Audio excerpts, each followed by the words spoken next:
Nous allons prier ensemble.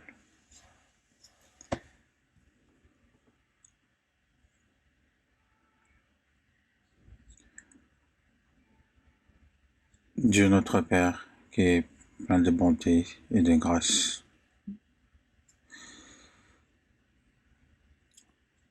nous qui étions éloignés de toi, nous étions dans les péchés et nous étions ton ennemi. Mais tu as eu pitié de nous et le Seigneur a reçu à notre place la malédiction et le jugement et il nous a pardonné par son sang précieux de tous nos péchés. Et merci de nous avoir sauvés, vraiment, sans rien en retour de notre part. Et nous qui avons compris cette grâce si grande, et nous remercions aussi ta grâce de nous avoir fait connaître cette grâce. Et la semaine dernière, nous avons annoncé ton évangile, et ceux qui ont écouté cet évangile, compris ton évangile et sont sauvés, et nous te remercions pour cela. Et nous qui avons reçu le salut par ton sang précieux, aide-nous à vivre le reste de notre vie en tant que des enfants de Dieu, et accorde-nous davantage de grâce et de directives à travers le Saint-Esprit. Et merci aussi de nous avoir donné l'occasion d'apprendre ta parole. Et nous savons que tu es avec nous. Et chacun qui écoute aussi en ligne, que ce soit chez eux ou dans la famille, nous prions pour que tu les guides tous à travers le Saint-Esprit.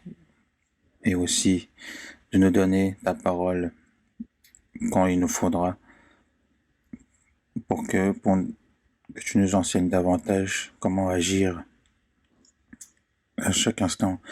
Et pour ceux qui sont dans la faiblesse de santé, accorde-leur la guérison. Et ceux qui sont dans les tribulations ou dans les épreuves, accorde-leur aussi la grâce qu'il leur faut pour qu'aucun ne se perde. Nous avons prié au nom du Seigneur Jésus. Amen. Nous allons voir dans la Bible Jean, chapitre 10.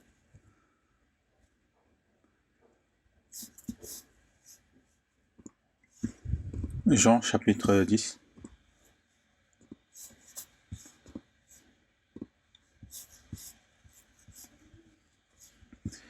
Verset 27, verset 29. Jean, chapitre 10, verset 27 à 29.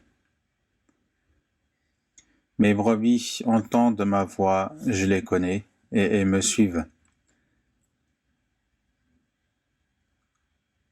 Je leur donne la vie éternelle, et ils ne périront jamais, et personne ne les ravira de ma main. Mon Père qui me les a donnés est plus grand que tous, et personne ne peut les ravir de la main de mon Père.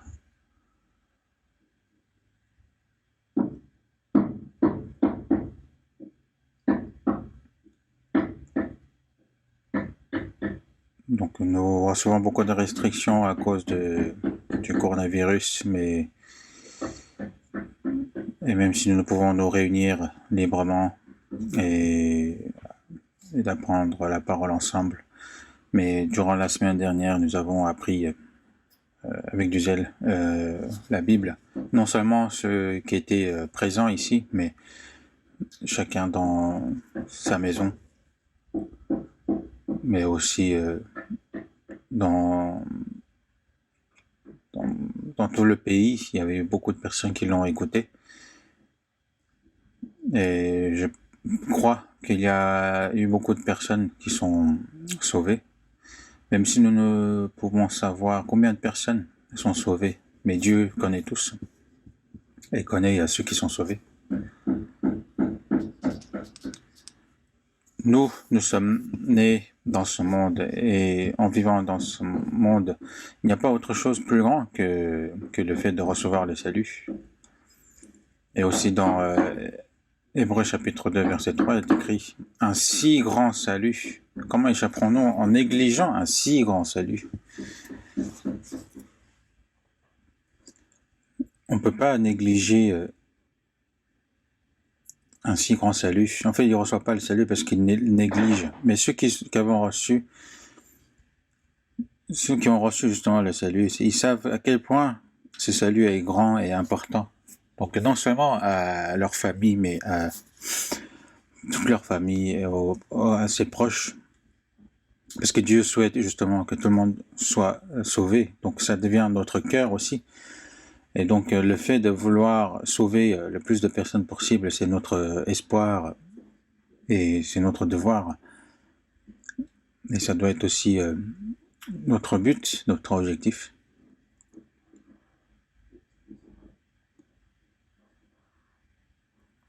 Donc même si c'est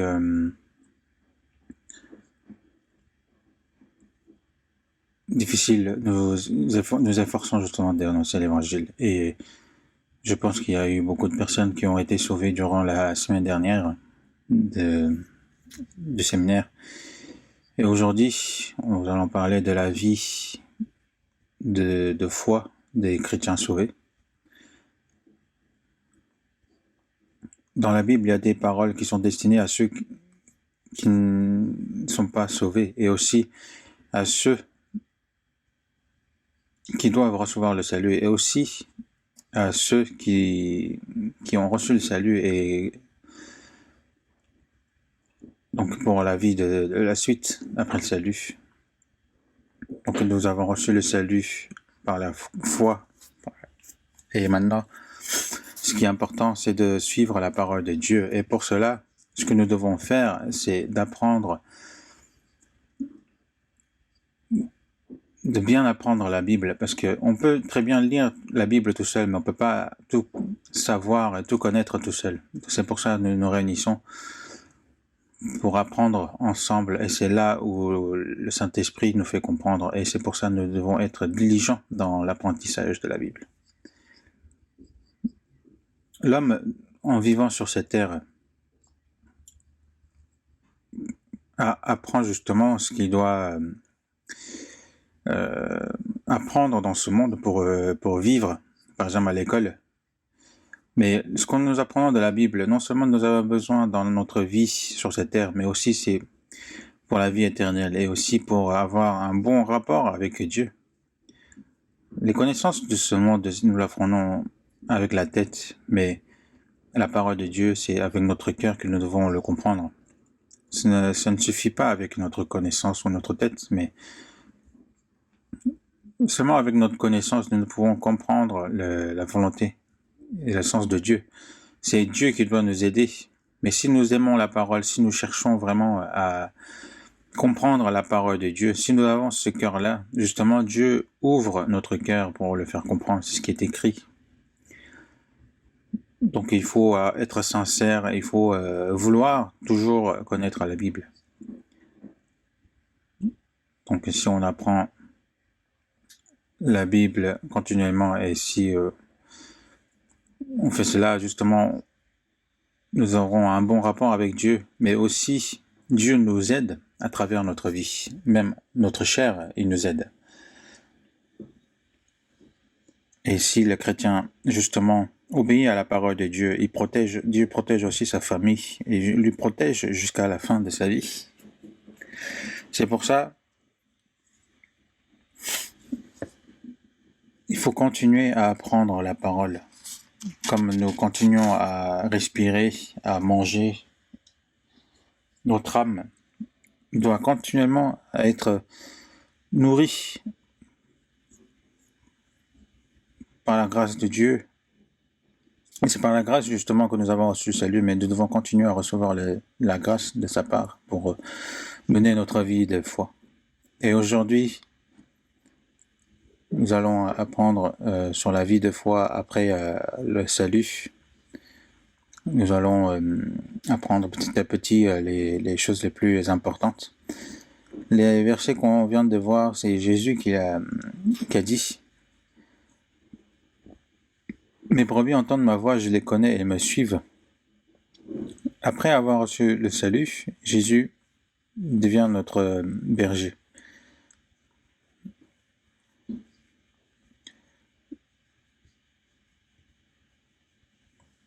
Jésus est devenu notre berger et il a abandonné sa vie pour nous. Il nous a trouvés d'abord, nous qui étions des brebis errants.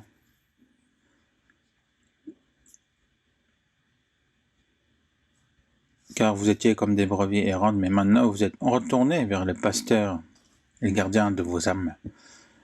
Donc si nous avons reçu le salut, c'est que nous ne sommes pas plus maintenant des brebis errantes, mais nous sommes retournés vers le Seigneur.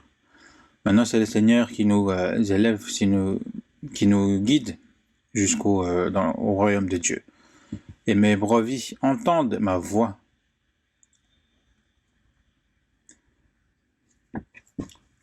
Quand j'étais en pèlerinage, j'étais en Turquie, il y avait un champ vraiment très vert.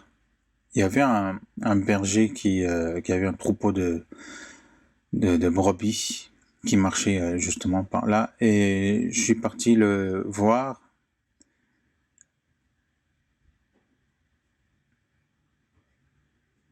Et je lui ai demandé si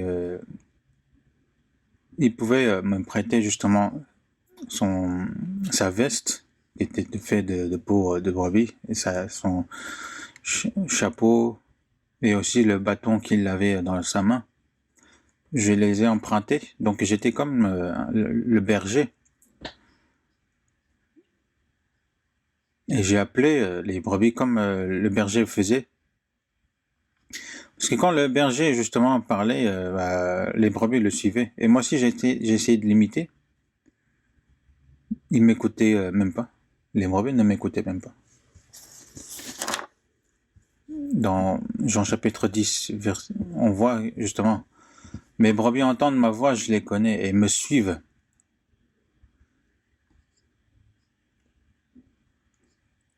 Encore, il y avait vraiment le vrai berger à côté de moi. Mais s'il n'était pas là, ils auraient eu peur et ils se seraient enfuis. Ils se sont dit, mais qui c'est celui-là? Il s'est déguisé comme le berger, comme notre berger, mais sa voix n'est pas le nôtre.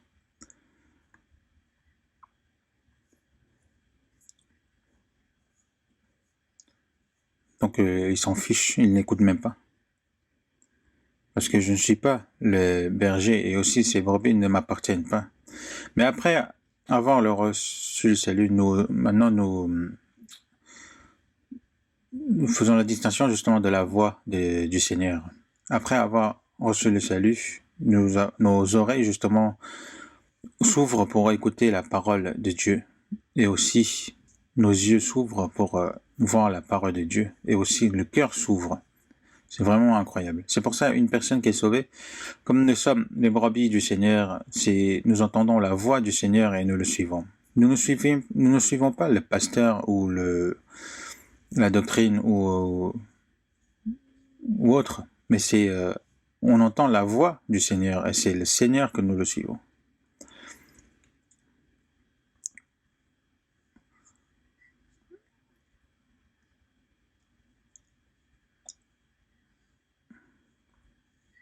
Donc ils entendent ma voix et je les connais et me suivent. Je leur donne la vie éternelle. Donc ceux qui le suivent ne sont plus des brebis errantes. Ils sont retournés parmi leurs bergers. Donc comme justement le fils errant qui est retourné chez son père.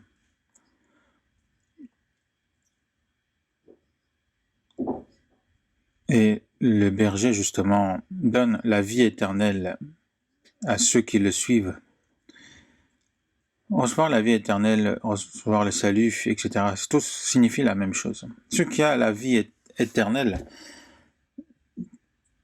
quel que soit le temps où il meurt, il ira au paradis, parce qu'ils ne périront jamais. Si c'était une chose que nous pouvions périr, de perdre, ce ne serait pas la vie éternelle. Et personne ne les ravira des mamans.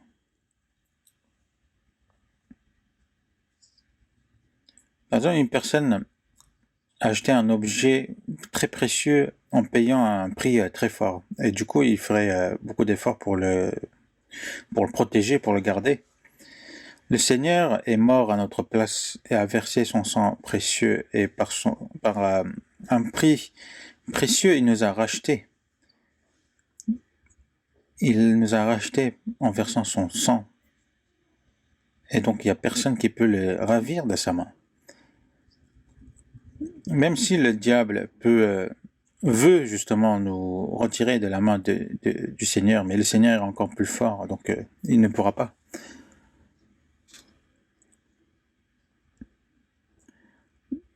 Et Dieu qui est plus grand que toute autre chose, nous sommes dans sa main. Nous sommes dans la main du Seigneur. Il y a une sécurité, triple sécurité. Personne ne pourra nous prendre de la main de Dieu. Si quelqu'un vous dit que si vous avez reçu le salut, mais vous pouvez les perdre, et si même les chrétiens sauvés, si vous commettez des fautes, vous allez en enfer, etc. Ce n'est pas correct, parce que un enfant de Dieu ne périra jamais. Le problème, c'est de recevoir le salut avec certitude. On ne perd pas le salut, on reçoit le salut à nouveau, etc. Donc, le titre du sermon d'aujourd'hui, c'est la sécurité de notre salut, à quel point notre salut est sûr, et aussi à quel point elle est éternelle. La vie éternelle,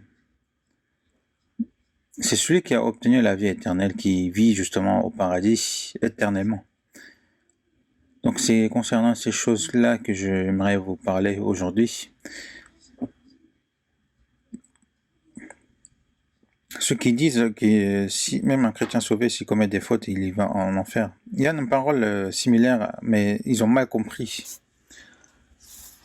Par exemple, on n'obéit pas à la parole de Dieu pour ne pas perdre le salut, mais c'est parce que nous sommes heureux et contents de recevoir le salut, et maintenant nous vivons selon la volonté de Dieu, et nous vivons pour le Seigneur, et que nous vivons ou nous mourons pour le Seigneur. C'est un résultat justement d'une personne qui a reçu le salut.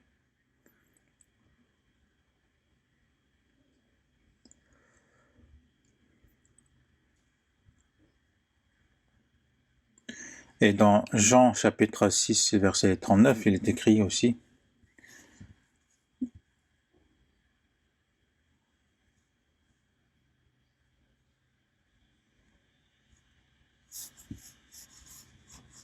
Or, la volonté de celui qui m'a envoyé, c'est que je ne perde rien de tout ce qu'il m'a donné, mais que je le ressuscite au dernier jour.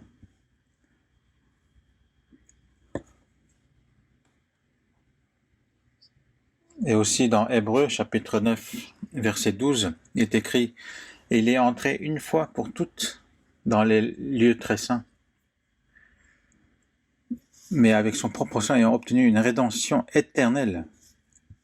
Le passé, le présent, le futur, c'est éternel. Et aussi dans Hébreux chapitre 10, verset 12, après avoir offert un seul sacrifice pour les péchés, s'est assis pour toujours à la droite de Dieu.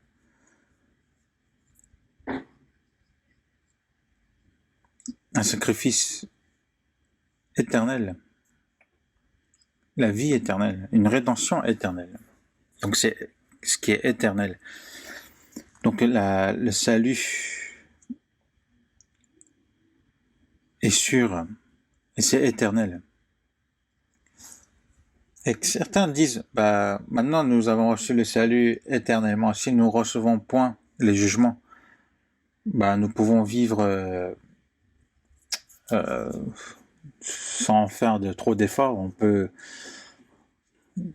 juste vivre comme on peut. Ça serait normal. Mais si vous avez ce genre de cœur, c'est vraiment une grande faute que vous commettez devant Dieu. Parce que Dieu nous aime, mais il n'aime pas les péchés. Les péchés sont vraiment quelque chose d'effrayant. Parce que c'est à cause de ces péchés que le Fils unique de Dieu est mort sur la croix. Après avoir reçu le salut, si vous pensez que c'est pas mal, on peut toujours continuer à commettre des péchés parce que le Seigneur nous pardonnera. Si vous pensez à cela, cela veut dire que, Seigneur, mourrez encore parce que je vais continuer à pécher. Pour nos péchés, justement, le Fils unique de Dieu est mort sur la croix. Et nous, c'est par son sang précieux que nous avons reçu le salut. Donc comment nous pouvons continuer à commettre des péchés? Donc après avoir reçu le salut, nous devons essayer de ne pas commettre les péchés. Mais est-ce que c'est juste après avoir reçu le salut que notre cœur va devenir comme un ange?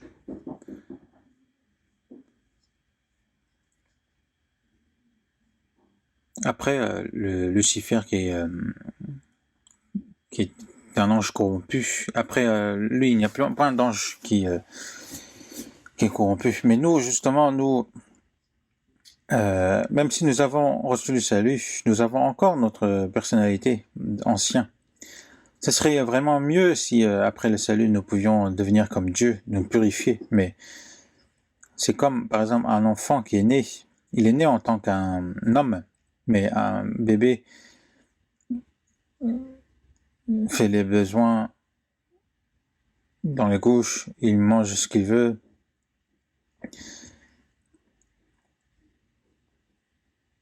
En fait, comparé même à des petits animaux, il y a un point de différence. Parce qu'il est trop petit encore. Mais c'est en grandissant qu'il connaît ce qu'est une honte. Il connaît aussi ce que les gens autour de lui aiment ou n'aiment pas. Il cherche aussi à jouir ses parents. C'est en grandissant justement qu'ils comprennent. Grandir, cela veut dire qu'une personne qui a reçu le salut, dont il est né en tant qu'enfant de Dieu, mais justement la vie après le salut, c'est la vie de croissance. Mais jusqu'à quand? Jusqu'à ce que nous nous retrouvons devant le Seigneur, que nous allons continuer à grandir, à changer.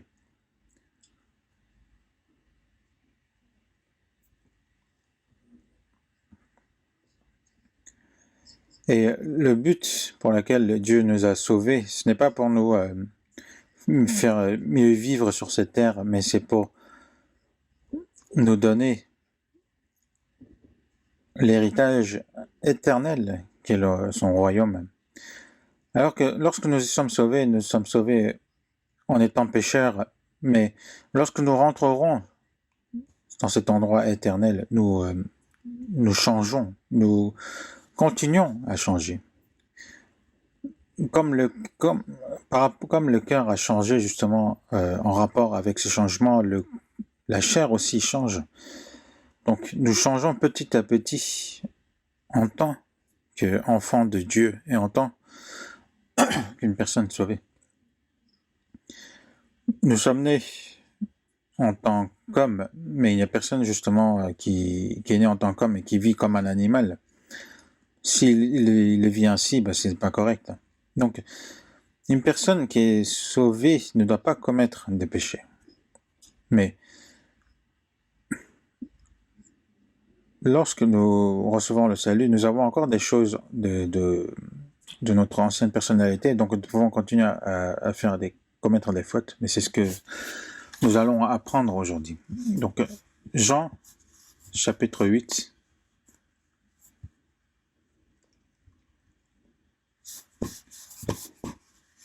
Jean, chapitre 8, verset 11. Et répondit, non, Seigneur. Et Jésus lui dit, je ne te condamne pas non plus, va et ne pêche plus. Si on regarde un peu le contexte avant.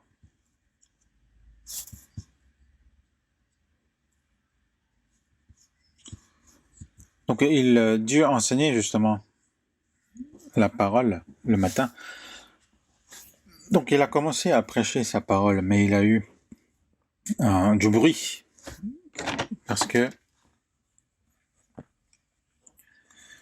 les scribes et les pharisiens ont attrapé une femme justement en plein adultère et l'ont ramenée justement devant le Seigneur. Je ne sais pas si l'homme, lui, il s'est enfui, mais ils l'ont ramené que la femme devant le Seigneur. Donc la femme a été traînée comme une grande pécheur. Et le Seigneur, les pharisiens ont demandé à Jésus que dans la loi, il est écrit que ce genre de personne, il faut le tuer, le lapider.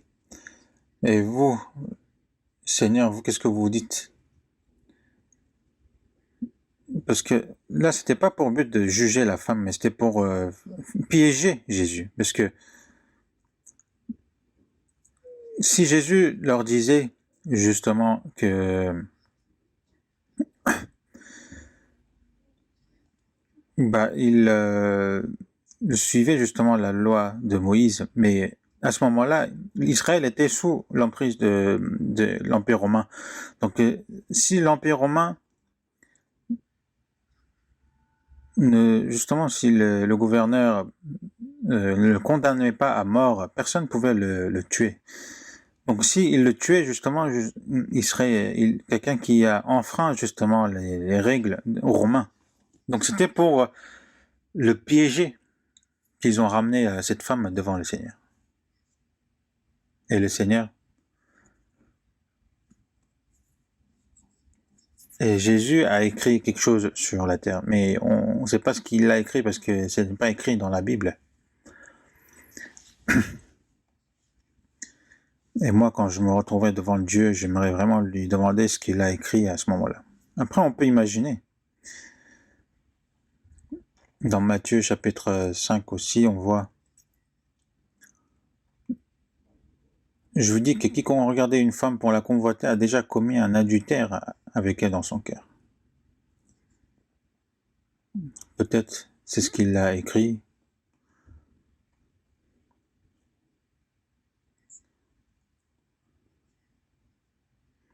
Jésus, il a agi pour que eux comprennent leur péché.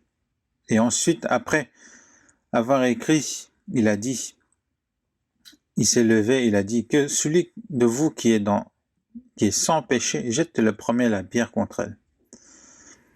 Mais il n'y a personne qui n'a point de péché. Même si c'est pas l'adultère, il peut y avoir des gens qui ont commis encore plus de péchés plus grands. Donc on entend de cela, justement, ils étaient touchés et ils se retiraient un à un, depuis les plus âgés jusqu'au dernier. Pourquoi les plus âgés? Parce que plus on est âgé, plus on a commis plus de péchés. Donc ils ont jeté les pierres et ils sont tous partis. Donc cette femme était prête à mourir, à être lapidée, mais il y a eu un silence.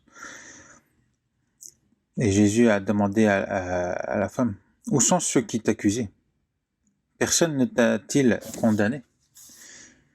La femme a regardé autour et a dit, il n'y avait personne. Mais comme il y a que Jésus qui n'a point de péché, il n'a pas agi, moi j'ai pas de péché, donc je vais te juger. Mais il a dit,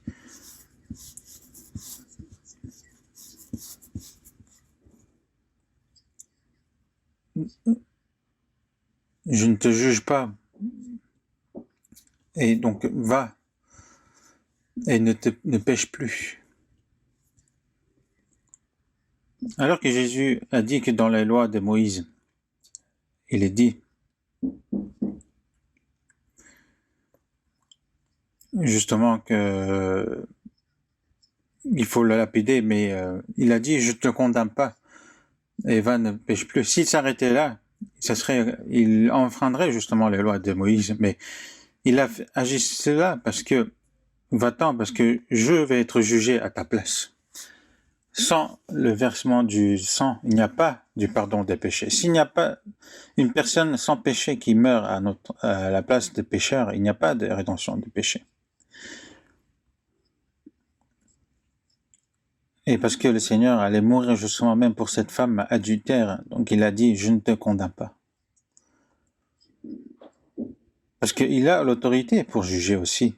Il a aussi l'autorité pour pardonner les péchés.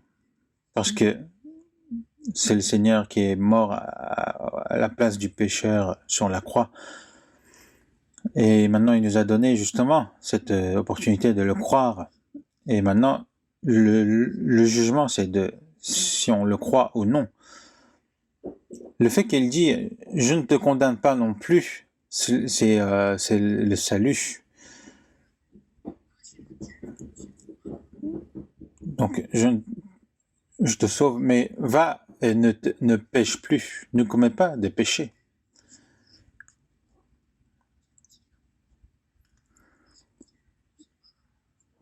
Le fait de nous dire de ne pas pécher, c'est que le fait qu'il nous a pardonné les péchés,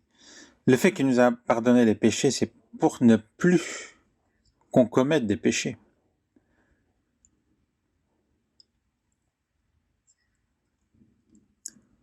Commettre des péchés, c'est comme il est écrit dans Jean chapitre 8, verset 34. Quiconque se livre au péché est esclave du péché. Nous étions esclaves du péché aussi auparavant. Mais le Seigneur nous a pardonné nos péchés, mais par sa parole, et en croyant à sa parole, nous avons été libérés des péchés et maintenant nous sommes devenus esclaves de la justice. Esclave du péché signifie agir comme le péché nous dit justement. Comme de Pierre, chapitre 2, 19, il est écrit, car chacun est esclave de ce qui a triomphé de lui. Si nous sommes traînés par le diable, nous sommes esclaves du diable. Si nous sommes traînés par notre chair, nous sommes esclaves de notre chair. Si nous sommes traînés par les hommes, nous sommes esclaves des hommes. Mais maintenant, nous ne sommes plus esclaves de ces personnes. Maintenant, nous sommes esclaves du Seigneur. Nous sommes esclaves du Dieu, esclaves de la justice. On va voir dans Romains, nous allons chercher certains versets. Romains chapitre 6, verset 1.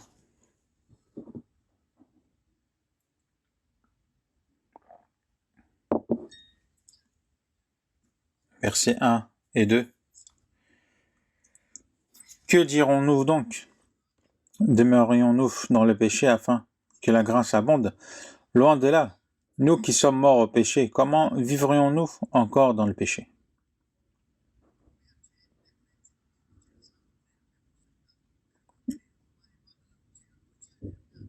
Est-ce que nous devons commettre encore plus de péchés pour que la grâce abonde? Non, on ne peut pas. La grâce a été donnée gratuitement. Le cadeau a été donné gratuitement. Mais celui qui a donné ce présent, justement, il a payé un prix cher. Et le salut que le Seigneur nous a donné, ça a été acheté par un prix important. Comment nous pouvons commettre encore plus de péchés? Nous qui sommes morts au péché. Le Seigneur est mort à notre place à cause de nos péchés. Et maintenant, nous sommes aussi ceux qui sont morts au péché. Comment vivrions-nous encore dans le péché? Donc, ce n'est pas possible. Verset 17, 18. Mais grâce soit rendue à Dieu de ce que, après avoir été esclave du péché, vous avez obéi de cœur à la règle de la doctrine dans laquelle vous avez été instruits. Ayant été affranchis du péché, vous êtes devenus esclaves de la justice. Et nous avons reçu dans notre cœur et nous avons obéi à la parole de l'Évangile. Donc nous avons été affranchis du péché, nous sommes devenus esclaves de la justice. Nous ne sommes plus esclaves du péché.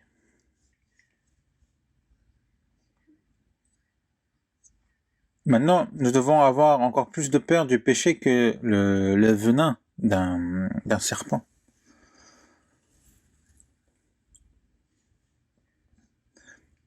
Alors que Dieu n'aime pas du tout le péché. Il ne supporte pas du tout le péché. Et dans Hébreux chapitre 12, verset 4, vous n'avez pas encore résisté jusqu'au sang en luttant contre le péché. Nous devons lutter contre le péché, mais jusqu'à où? Jusqu'à résister jusqu'au sang.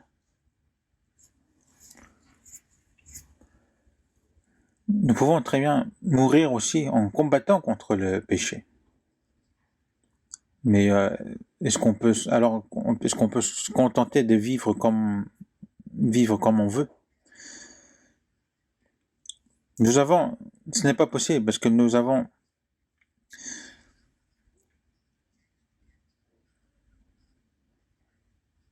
certains nous critiquent en nous disant que ils disent qu'ils sont sauvés et ils disent que commettre des péchés, ce n'est pas grave.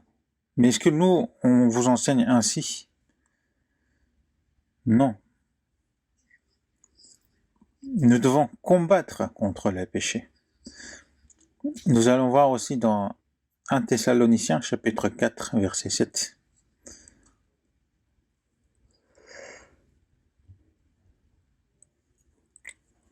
1 Thessaloniciens chapitre 4 verset 7.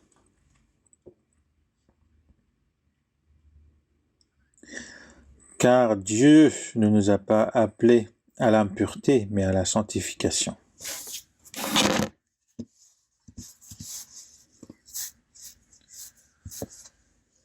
Le fait qu'il nous a appelés du péché, c'est qu'il nous a sauvés. Il ne nous a pas sauvés pour qu'on continue à vivre dans l'impureté, mais justement pour qu'on soit appelé à la sanctification, qu'on se purifie, qu'on soit sanctifié comme le Seigneur. Il ne nous a pas sauvés pour que nous commettions des péchés. On va regarder aussi dans 1 Thessaloniciens chapitre 2 verset 12. Chapitre 2 verset 12. Vous exhortant, vous consolant, vous conjurant de marcher d'une manière digne de Dieu qui vous appelle à son royaume et à sa gloire. Vous conjurant de marcher d'une manière digne de Dieu qui vous appelle à son royaume et à sa gloire.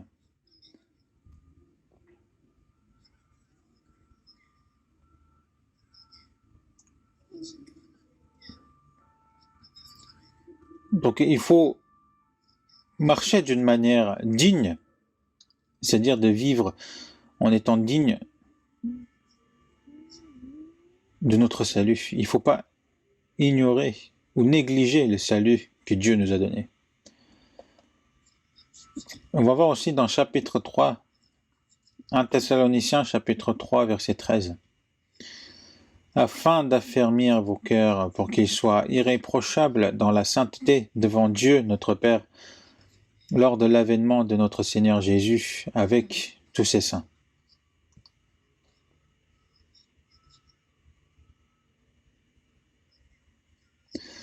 Et maintenant, dans peu de temps, nous rentrerons dans son royaume. Dans peu de temps, le Seigneur en viendra nous chercher. Que ce soit nous qui irons en premier, ou est-ce que c'est en étant vivants que nous recevrons le Seigneur, parce que je pense que c'est à cette époque que nous le vivons. Mais c'est avec tous les saints. Et le Seigneur reviendra avec ceux qui sont partis avant nous. Et lorsqu'il reviendra, il veut qu'on soit irréprochable dans la sainteté. Irréprochable. Lorsque nous sommes sauvés, nous étions vraiment dans un état pitoyable. Et c'est dans cet état pitoyable que nous avons reçu le salut.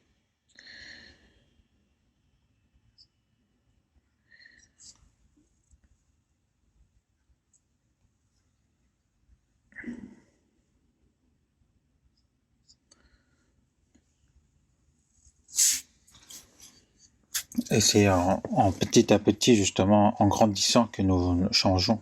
Notre vie et notre cœur changent. Mais si nous grandissons à un point donné, nous pourrons vraiment vivre vraiment presque sans commettre de péché. Est-ce que nous devons commettre toujours des péchés? Est-ce que nous avons besoin des péchés? Quand je parle de ce genre de choses dans les sermons, certains disent, mais on peut pas pécher. On peut pas ne pas pécher, pardon. Mais la Bible nous dit bien qu'on peut. Cela ne veut pas dire justement qu'on doit vivre en commettant des péchés. On va voir dans Colossiens chapitre 1, on va voir activement dans la parole, Colossiens chapitre 1, verset 21.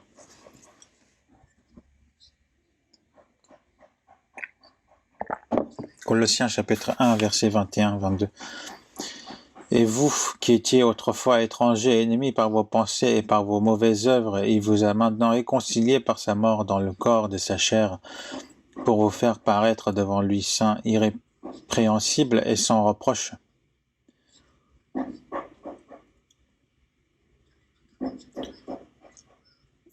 Et vous qui étiez autrefois étrangers et ennemis par vos pensées. Nous étions dans un état où nous ne pouvions aller qu'en enfer. Et maintenant,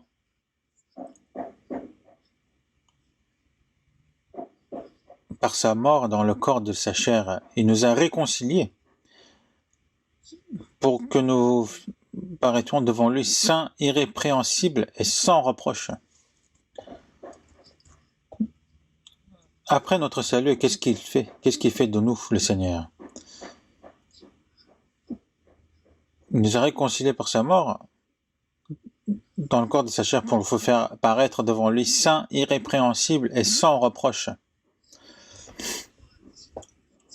Et c'est le Seigneur justement qui nous aide à devenir ainsi. Est-ce qu'on accouche juste les enfants? Lorsqu'un enfant est né, vous savez combien de temps après il prend le bain? Vous savez pas? C'est tous les jours qu'il faut lui faire prendre le bain, parce que c'est ainsi il devient en bonne santé. Et chaque jour, on doit l'allaiter. Donc chaque jour, nous devons manger la parole.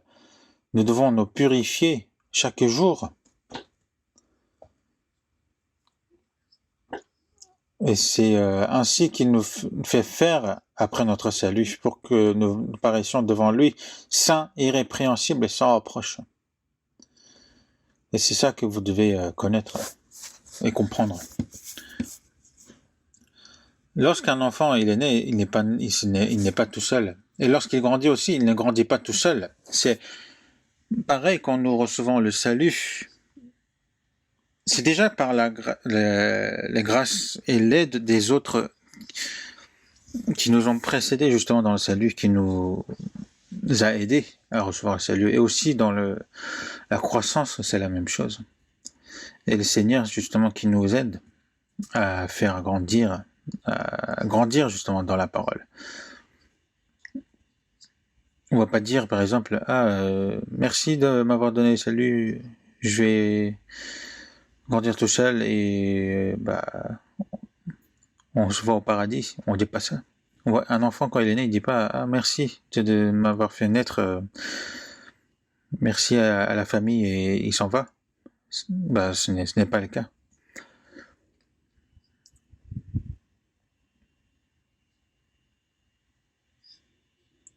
Si cet enfant il s'en va,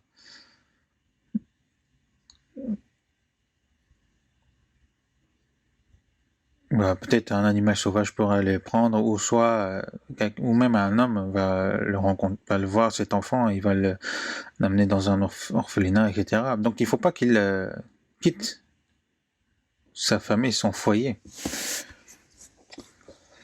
On va voir aussi dans 1 Pierre chapitre 1. 1 Pierre chapitre 1, verset 14. 1 Pierre chapitre 1, verset 14 à 16, je vais vous lire. Comme des enfants obéissants, ne vous conformez pas aux convoitises que vous aviez autrefois, quand vous étiez dans l'ignorance. Et vous qui étiez autrefois... mais puisque celui qui vous a appelé est saint, vous aussi soyez saints dans toute votre conduite, selon qu'il est écrit. Vous serez saints, car je suis saint.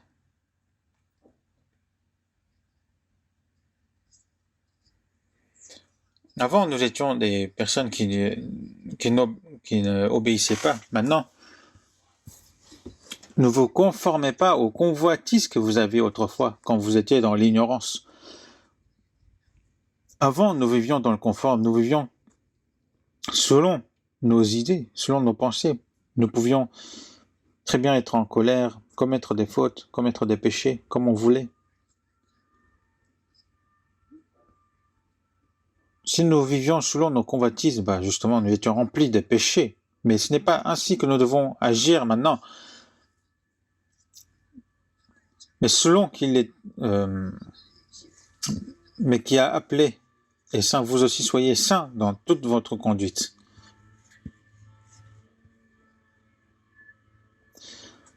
Que ce soit dans la parole ou dans les actes, il faut que nous soyons différents de ceux de ce monde. Une personne qui est sauvée, qui va dans le royaume de Dieu, est-ce qu'il pourra continuer à vivre comme les hommes de ce monde? Nous ne sommes pas de ce monde. Mais parce que vous n'êtes pas du monde et que je vous ai choisi du milieu du monde à cause de cela. Dans peu de temps, nous nous retrouverons devant le Seigneur. Dans ce monde ne sera pas si long. Il ne faut pas chercher à bien vivre dans ce monde, à bien manger, mais à changer le plus rapidement possible notre cœur pour vivre en tant que les enfants de Dieu. Selon qu'il est écrit, vous serez saints car je suis saint. Vous serez saints car je suis saint. C'est ce que le Seigneur dit, ce que Dieu veut de nous. Être saint, c'est justement de se séparer du péché, de se différencier du péché. Il faut savoir que nous sommes de ce monde, mais nous ne pouvons pas continuer à vivre comme les gens de ce monde. Est-ce que c'est possible de vivre sans commettre des péchés? À un moment donné de changement, de croissance, on peut vivre sans commettre des péchés. Il ne faut pas chercher des excuses. Nous ne sommes pas enfants de Dieu seulement par la parole, mais c'est la vie qui doit être ainsi.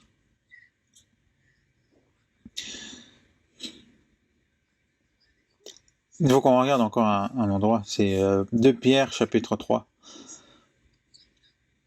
2 Pierre chapitre 3, verset 11.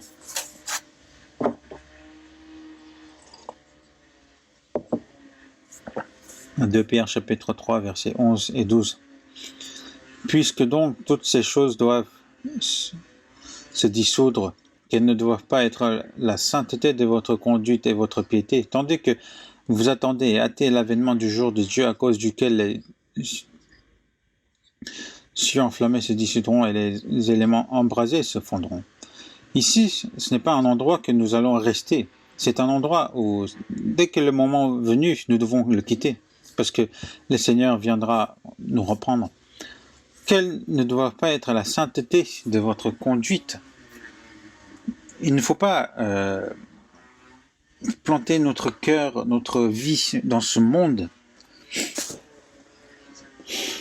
mais par la sainteté de votre conduite et votre piété, et tandis que vous attendez et hâtez l'avènement du jour de Dieu.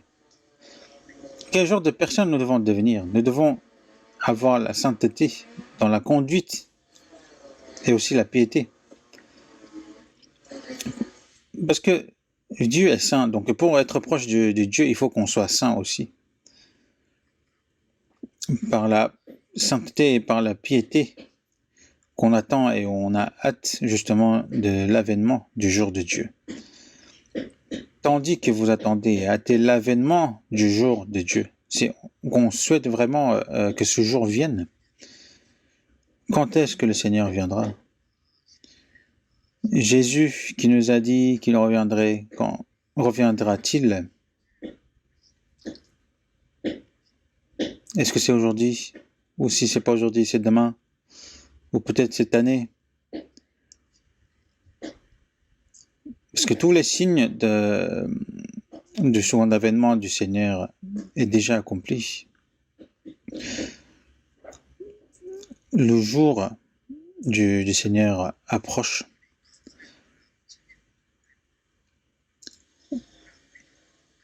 À cause duquel les cieux enflammés se dissoudront et les éléments embrasés se fondront. Mais nous regardons justement, nous attendons et nous attendons justement l'avènement du jour de Dieu.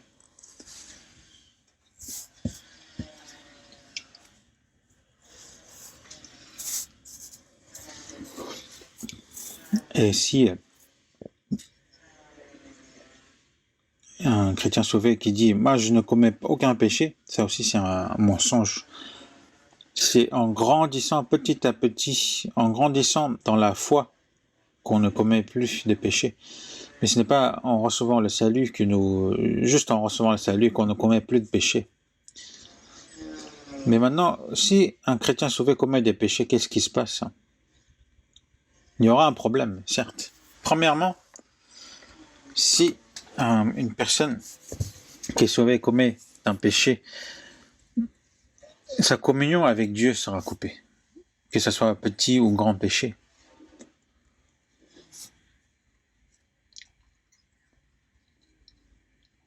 Entre père et fils, il y a une bonne communion. Père, fils. Lorsque le père revient de son travail, lorsqu'il rentre à la maison, le fils, l'enfant justement, saute au bras de son père pour voir s'il a ramené des gâteaux. Et le père reçoit l'enfant dans ses bras, il lui fait des bisous. Il y a une bonne communion. Et nous aussi, lorsque nous appelons Dieu notre Père, c'est pareil, c'est la communion. Dans 1 Jean chapitre 1 verset 3, « Or notre communion est avec le Père et avec son Fils Jésus-Christ. » La communion, c'est la relation. Mais lorsqu'il y a un péché, cette communion sera coupée.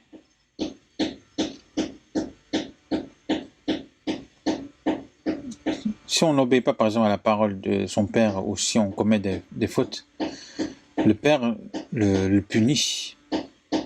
Et l'enfant, qu'est-ce qu'il fait? Il a peur du père.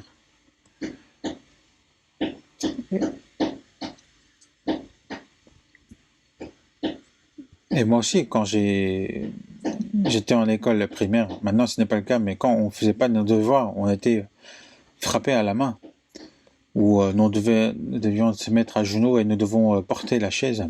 Et pendant longtemps.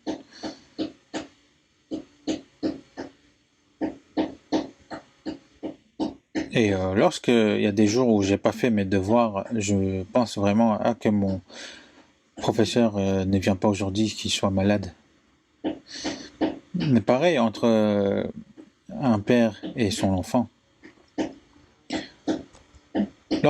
L'enfant a commis des fautes, lorsqu'il entend les pas de son père qui rentre à la maison, il a peur, il se cache. Il n'y a point de communion. Ne pas avoir de communion, c'est comme par exemple avoir un téléphone qui n'a plus de réseau. qui n'a plus de réseau, qu'on ne peut plus appeler. Dans ce cas, qu'est-ce qu'il faut faire? Il faut le réparer au plus vite.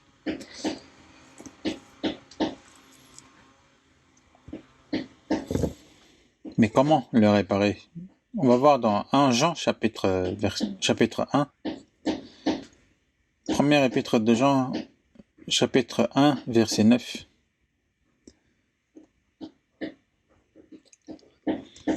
Si nous confessons nos péchés, il est fidèle et juste pour nous les pardonner et pour nous purifier de toute iniquité.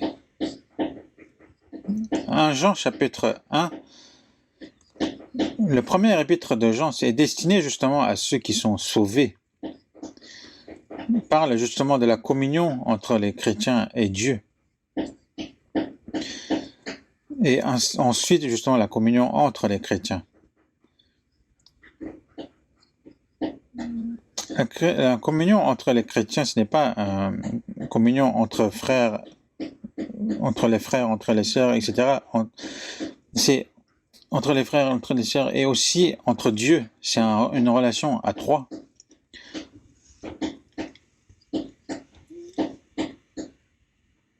Mais par exemple, une personne qui a commis des péchés et que sa communion a été coupée avec Dieu, et si il dit que aux frères et sœurs, venez, on fait la communion, il n'y aura pas de communion. C'est d'abord, il faut rétablir la communion avec Dieu.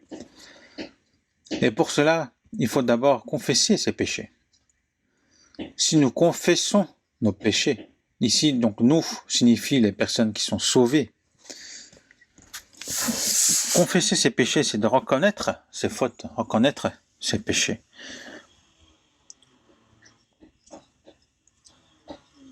Mais ces péchés, ce sont des péchés légers, ou on peut dire des péchés involontaires. C'est-à-dire, c'est à cause de nos personnalités qui restent encore ou donc, par exemple, de se mettre en colère ou dire des gros mots à cause des habitudes. Donc, ce sont des péchés légers.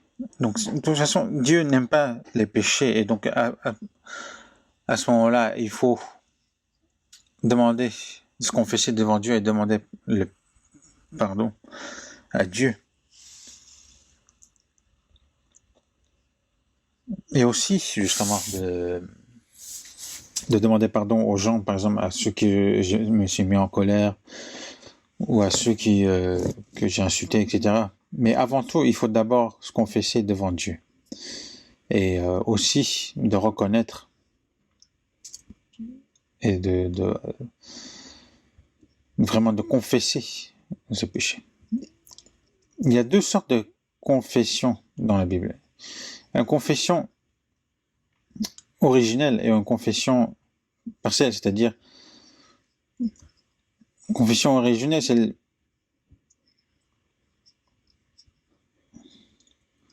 c'est de reconnaître et de corriger justement, de revenir comme le fils qui est errant, qui est revenu à son père. Et par exemple, le Judas l'Iscario, il a été touché à cause de sa faute. Il a été touché à cause de sa faute, le fait qu'il a vendu son Seigneur. Il s'est repenti, mais il n'est pas revenu au Seigneur parce qu'il s'est suicidé. Et par exemple, Pierre, il a renié 3 fois le Seigneur. Mais lui, ce qu'il a fait, il l'a confessé, il est revenu vers le Seigneur.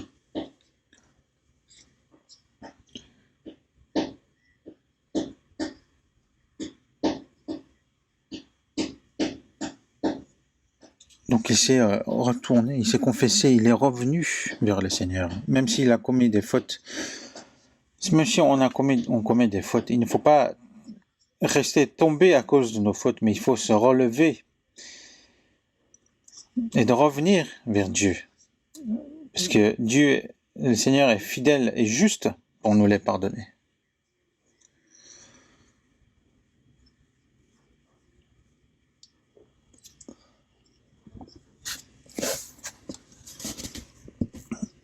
Et quand on nous dit justement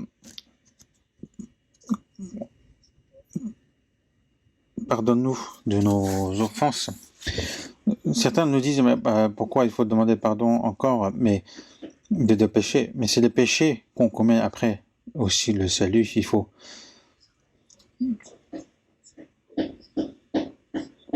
Mais il faut aussi avoir dans notre cœur le pouvoir de pardonner les offenses des autres envers moi. Parce que Dieu a dit que si tu ne pardonnes pas les offenses des autres envers toi-même, tu ne comprendras pas le pardon. Il faut d'abord... Dieu nous a pardonné comme moi aussi je pardonne les autres. Parce que nous devons continuer à recevoir les pardons de Dieu. Mais alors que si on n'arrive pas à pardonner les autres, dans ce cas, Dieu aussi ne pardonnera pas.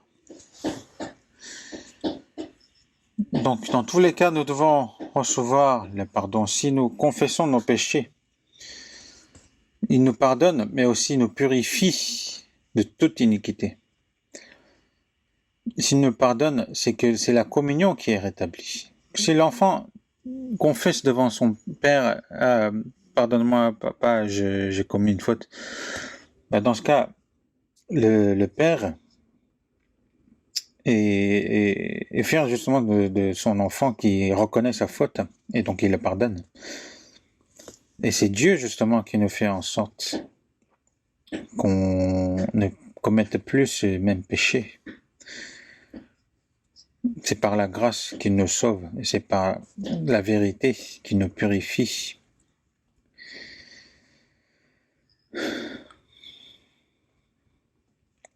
Donc c'est pour ça qu'il faut se confesser et de se repentir et revenir vers le Seigneur. C'est ainsi qu'on rétablit la communion avec Dieu. C'est ça qui est important. Qu'est-ce qu'est la communion? On va voir dans chapitre 1 Jean chapitre 1 verset 5. Chapitre 1 verset 5 à 7. Je vais vous lire. La nouvelle que nous avons apprise de lui et que nous vous annonçons, c'est que Dieu est lumière et qu'il n'y a point en lui de ténèbres. Si nous disons que nous sommes en communion avec lui et que nous marchons dans les ténèbres, nous mentons et nous ne pratiquons pas la vérité. Mais si nous marchons dans la lumière comme il est lui-même dans la lumière, nous sommes mutuellement en communion et le sang de Jésus, son Fils, nous purifie de tout péché.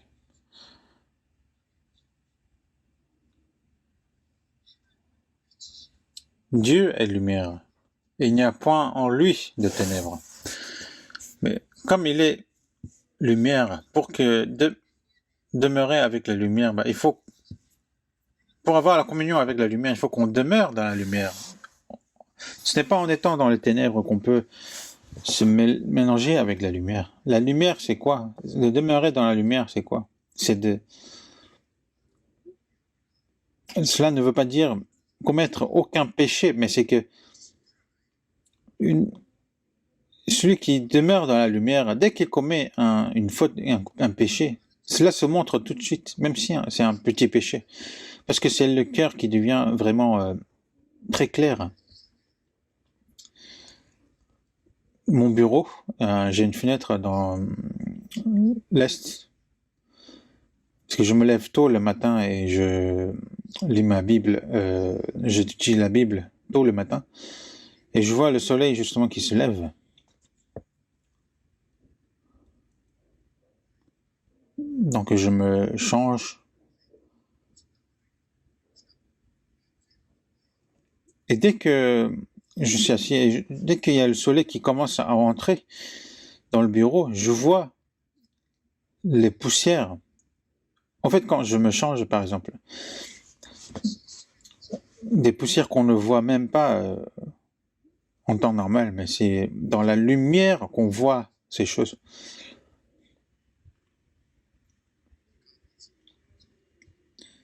Si on demeure dans la lumière, même un petit péché, cela se montre.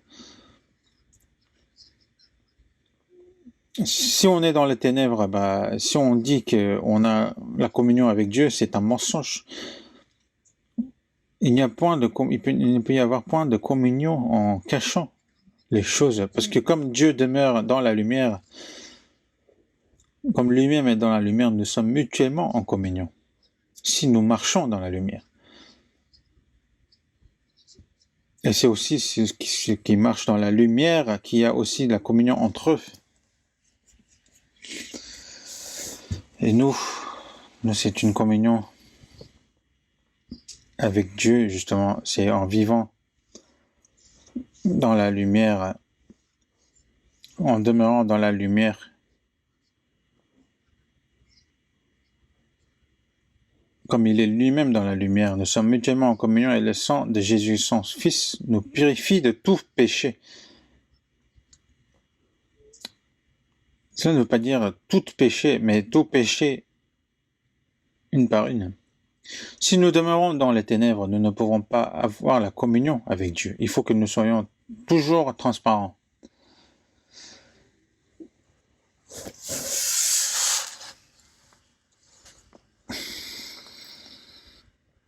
Et en tant que chrétiens, nous devons avoir vraiment aucune chose qu'on cache devant Dieu. Et c'est ce qui est très important dans la vie.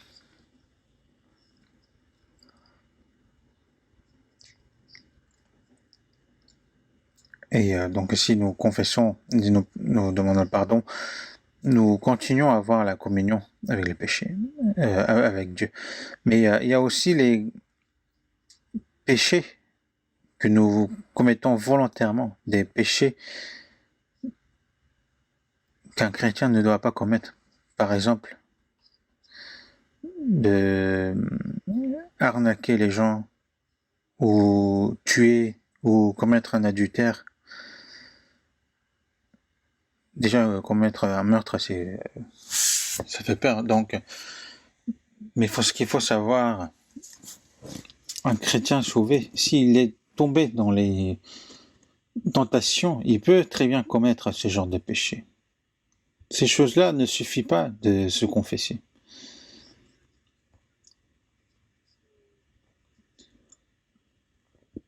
Ce n'est pas parce que en allant à son père en disant j'ai commis un grand péché, j'ai volé ou j'ai tué ou j'ai commis un adultère, je te demande pardon. Le père, il va pas suffire à le pardonner. Il va dire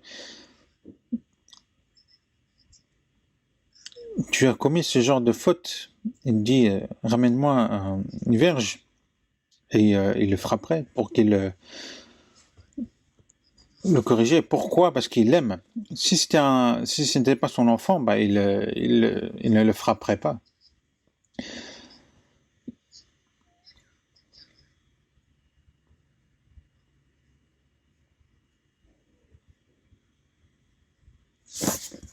Et Dieu est un père justement aussi qui est très strict. Il n'est pas seulement empli d'amour. On va voir par exemple dans Hébreux chapitre 12. Hébreux chapitre 12, versets 5 et 8.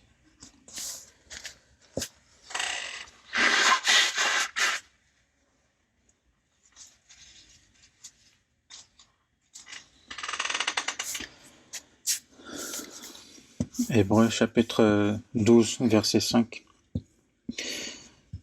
Et vous avez oublié l'exhortation qui vous est adressée comme à des fils. Mon fils, ne méprise pas le châtiment du Seigneur et ne perd pas courage lorsqu'il te reprend. Verset 6. Car le Seigneur châtie celui qu'il aime, et il frappe de la verge tous ceux qu'il reconnaît pour ses fils. Supporter le châtiment, c'est comme des fils que Dieu vous traite. Car quel est le fils qu'un père ne châtie pas? Mais si vous êtes exempt du châtiment auquel tous ont part, vous êtes donc des enfants illégitimes et non des fils. C'est parce que il aime, c'est parce que c'est son fils qu'il frappe. qui les châtie. Le châtiment réservé justement au fils. S'il n'y a point de châtiment, ce n'est pas un fils légitime. Une sœur me disait que même si je commets des péchés, Dieu ne me châtie pas, donc je suis peut-être le dernier des enfants. Mais qu'est-ce que vous racontez?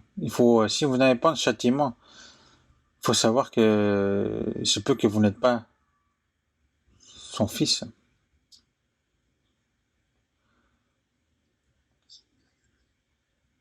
Il y a plein de sortes de châtiments. Si vous avez volé de l'argent des autres, vous perdrez à multiples. Si vous avez trompé des gens, vous serez trompé à multiples. Dans 1 Corinthiens, verset 11, les Corinthiens ont reçu le salut, mais ils étaient châtiés. Ils avaient beaucoup d'infirmes et de malades, et qu'un grand nombre sont morts aussi. Ce n'était pas seulement par les châtiments, mais l'apôtre Paul, par exemple, avait des problèmes de santé. Et ce n'était pas à cause des péchés, mais justement pour éviter qu'il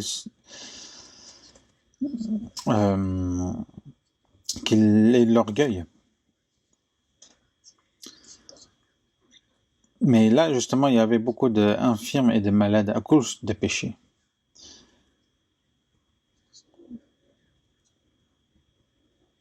Et aussi dans 1 Corinthiens chapitre 5, verset 5,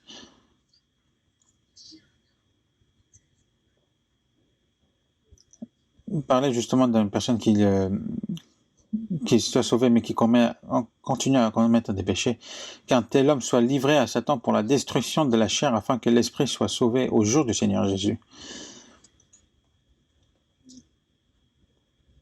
L'esprit sera sauvé au jour du Seigneur, mais lorsqu'il se retrouvera devant le Seigneur aussi, il sera châtié. Ce genre de personne.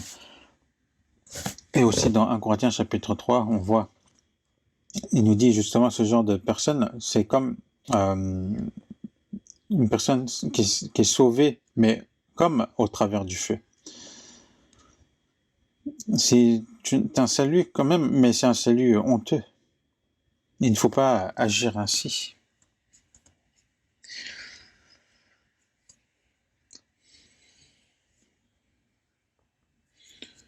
Une personne qui est sauvée ne pourra jamais dire il suffit d'être sauvé, même si on est le dernier.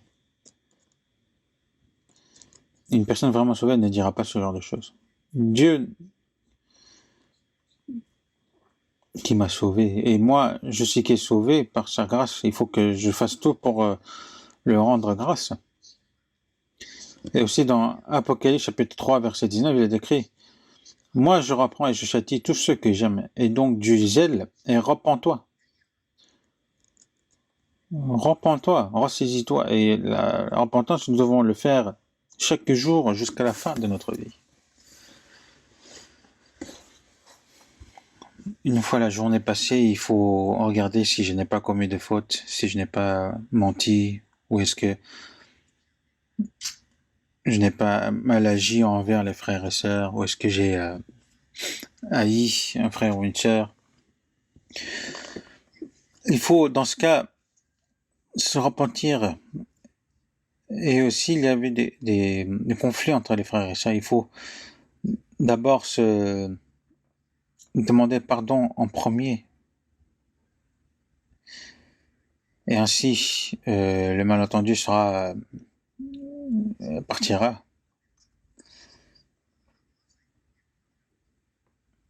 Si donc tu présentes ton offrande à l'autel et que là tu te souviens que ton frère a quelque chose contre toi, laisse là ton offrande devant l'autel. Va d'abord te réconcilier avec ton frère.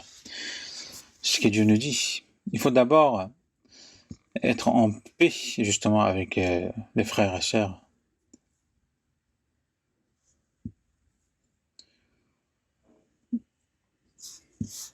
En tant que chrétiens, nous devons être vraiment sensibles dans ces choses-là.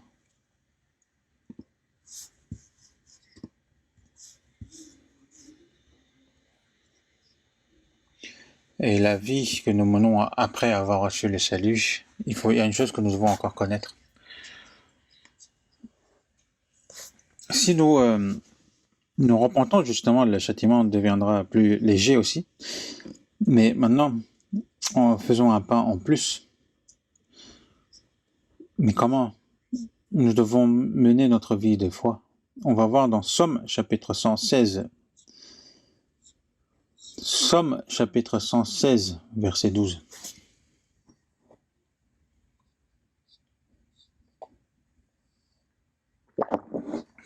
On va lire ensemble.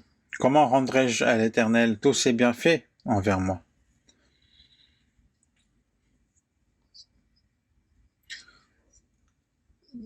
Comment rendrai-je à l'Éternel tous ses bienfaits envers moi? Pour sauver un pécheur comme moi, Dieu a tant aimé, est venu sur cette terre en tant comme pour sauver un pécheur comme moi. Il a versé tout son sang précieux et nous a pardonné tous nos péchés éternellement. Et il nous a sauvés sans rien en retour de notre part. Il nous a accordé la vie éternelle et aussi le paradis éternel. Et même sur cette terre, il ne nous abandonne pas, et jusqu'à ce que nous irons dans le royaume de Dieu, Dieu nous protège et nous guide. Et toutes ces grâces, comment nous pourrions le rendre? Si nous avons reçu ces si grandes grâces, il faut avoir dans le cœur l'envie justement de rendre cette grâce. Si nous recevons les présents et si nous n'avons pas de remerciement, ce n'est pas possible, ce n'est pas correct. Après le salut, la vie de foi, on ne le met pas pour ne pas perdre son salut, mais c'est parce que le salut a été accompli à 100%, à 1000% par le Seigneur. La vie de foi, c'est parce que nous sommes heureux et nous sommes pour rendre grâce justement de ce qu'il nous a donné. C'est pour cette raison que nous menons notre vie de foi.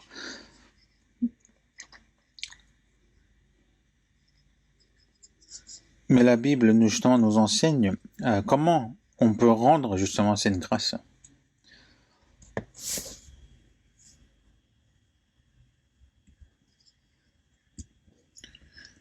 Dans 1 Pierre chapitre 2, verset 2, il est écrit justement comment rendre la grâce à Dieu. Donc par exemple, les enfants, quand ils sont nés justement pour rendre la joie à ses parents, il faut qu'ils grandissent sans souci. Par exemple, l'enfant, quand il grandit, et quand il se met debout tout seul, ou quand il mange seul, tout seul, toute la famille est content et heureux. C'est notre foi qui doit grandir pour rendre la joie à Dieu. Alors que 3 ans est passé après le salut, si nous vivons comme un nouveau-né, c'est inquiétant. Comme dans 1 Pierre chapitre 2 verset 2. Désirez comme des enfants nouveau-nés le lait spirituel et pur afin que par lui vous croissiez pour le salut.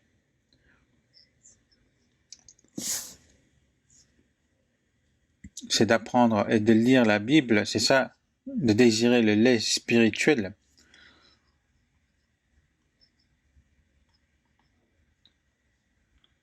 Dieu a fait en sorte justement que l'enfant, quand il est dans les bras de sa maman, donc il est proche justement de la mère, Dieu a fait en sorte, mais où est justement le bras du Seigneur? C'est au sein de l'Église, c'est là où il y a justement ce lait spirituel et pur qui est la parole. Et c'est en consommant justement ce lait spirituel et pur que la croissance, que la foi grandit.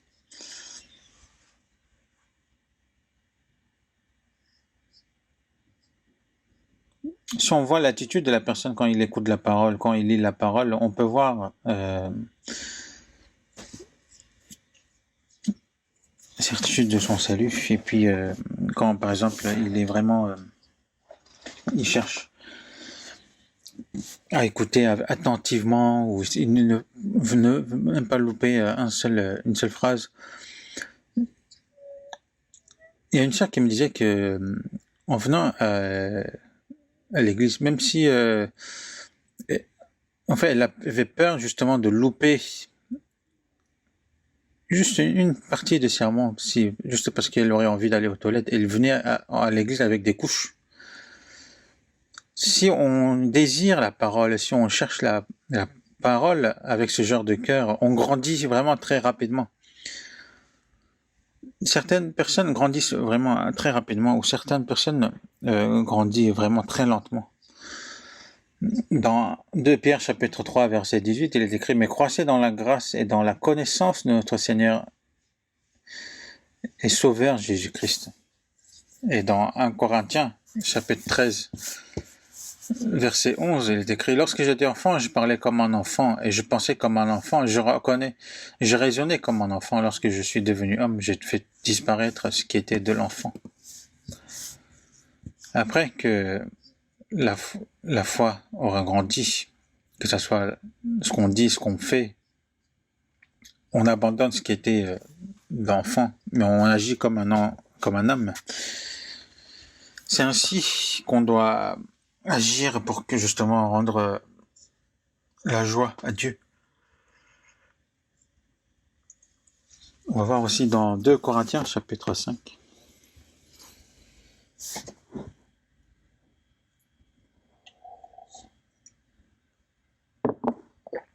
2 Corinthiens chapitre 5 verset 15. Et qu'il est mort pour tous afin que ceux qui vivent ne vivent plus pour eux-mêmes, mais pour celui qui est mort et ressuscité pour eux.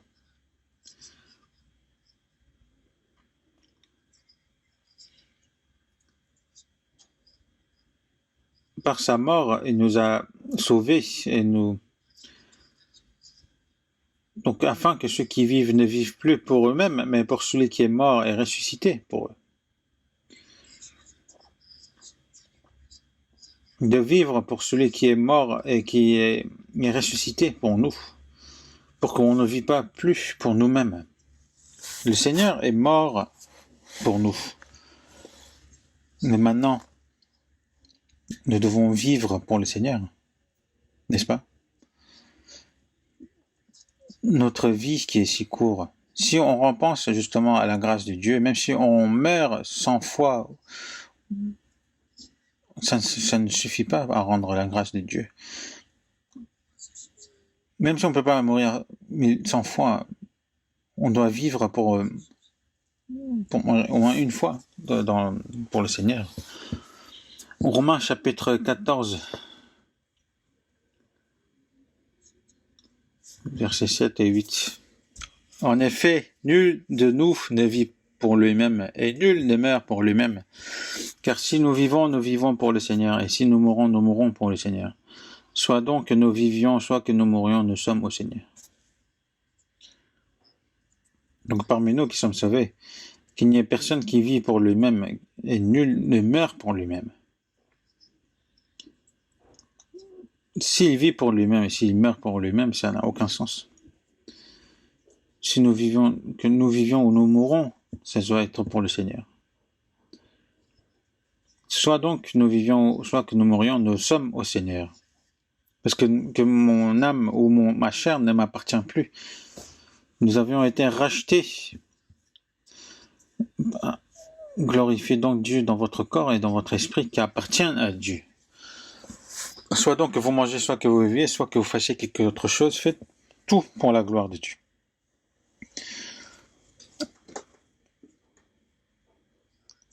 Soit donc nous vivions ou soit que nous mourions, nous sommes au Seigneur. Celui qui vit pour le Seigneur a le droit de mourir pour le Seigneur. C'est celui qui est décidé à mourir pour le Seigneur qui peut vivre pour le Seigneur. Qu'en pensez-vous? Que je vis pour le Seigneur. Si je meurs, c'est pour le Seigneur. Que je vis ou je meurs, j'appartiens au Seigneur. C'est sûr. Seigneur Jésus, nous t'appartenons. Et qu'il est notre tête. Nous n'avons point le droit de vivre pour nous-mêmes, même le droit de mourir pour nous-mêmes. Parce que tout cela ne m'appartient plus. On va voir dans Jean, chapitre 14.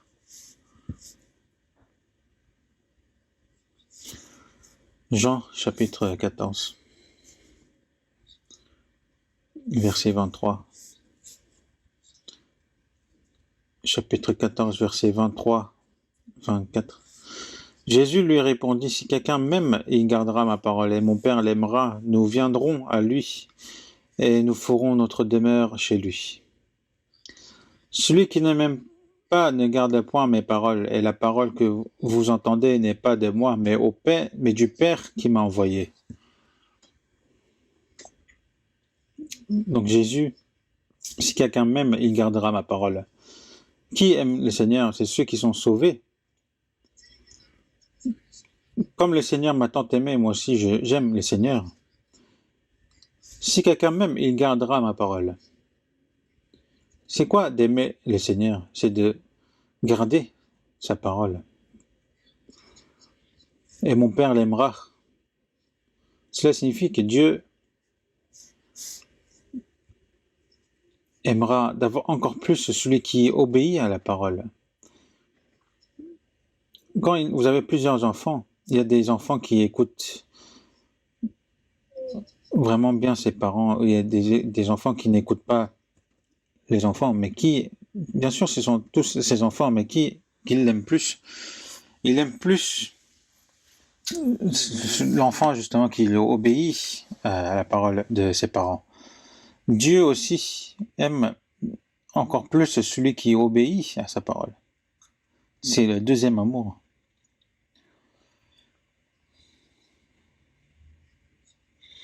Si quelqu'un m'aime, il gardera ma parole, et mon Père l'aimera. Nous viendrons à lui, et nous ferons notre demeure chez lui. Entre des personnes qui s'aiment, ils veulent vivre ensemble. Dieu nous a aimés en premier et nous a sauvés. Et maintenant, en l'aimant, nous l'obéissons. Et Dieu, justement, pour vivre éternellement avec ceux qui l'aiment. Donc, ils feront leur demeure chez celui qui l'aime.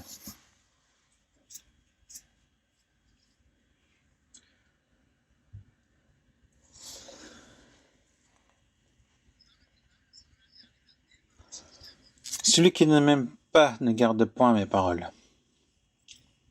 Bien sûr.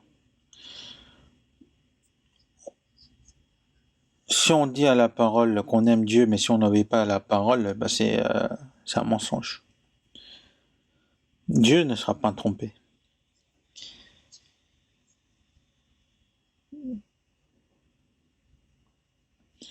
Pourquoi m'appelez-vous Seigneur, Seigneur, et ne faites-vous pas ce que je dis, ce qui est écrit dans Luc?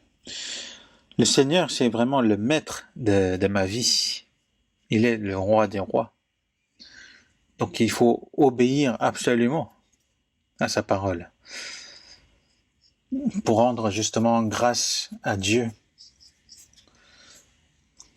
Ainsi, Dieu sera toujours avec nous et nous aidera. Et lorsque nous nous trouverons avec le Seigneur, il nous récompensera par la récompense éternelle. Donc en tant que chrétien, il faut qu'on mène une vie apte en tant qu'enfant de Dieu, qu'on soit dans la sainteté irréprochable et sans iniquité. Et c'est pour ça qu'il faut que nous menions une vie de séparation. Nous allons prier Dieu notre Père qui est plein de bonté. En ces temps du fin du monde, nous savons qu'il y aura le jugement et le périssement justement de la terre, mais tu nous as sauvés, nous te remercions, nous t'appartenons et que le reste de notre vie aide-nous à le mener pour toi, Seigneur, seulement. Dirige-nous et guide-nous pour qu'aucun de nous ne se perde et qu'aucun ne perde leur cœur dans ce monde, qu'on ne suive pas la convoitise de la chair, mais et continue à travers le Saint-Esprit pour cela. Et nous avons prié au nom du Seigneur Jésus. Amen.